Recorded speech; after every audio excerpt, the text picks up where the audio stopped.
Harga kopi di Oku Selatan, Sumatera Selatan tak kunjung membaik. Hal itu makin mengkhawatirkan petani. Harga kopi per kilogramnya hanya Rp16.000 per kilo, dari sebelumnya di atas Rp19.000. Turunnya harga komoditas itu memukul petani karena tak sebanding dengan biaya produksinya. Belum lagi cuaca buruk saat ini diprediksi membuat buah kopi rontok. Itu menurun ya? Iya menurun. Itu biasanya berapa itu, Mas? Biasanya ya, sampai 19 gitu kan.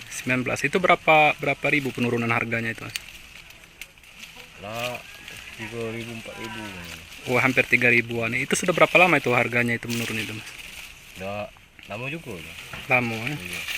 Itu gimana itu kita selaku petani itu? Rugi tak kalau harga segitu? Ya rugi. Ruginya kenapa? Itu dibanding harga kebutuhan atau gimana itu? Iya. Sama ekonomi kan, kebutuhan gitu kan. Jadi harapan ke pemerintah sendiri untuk harga kopi ini itu gimana, Mas? Ya harapannya ya bisa meningkat gitu kan. Harganya kan stabil kan. Petani berharap ada solusi sehingga harga kopi kembali membaik. Setia Budi, Kompas TV, Ogan Komering Ulu Selatan, Sumatera Selatan.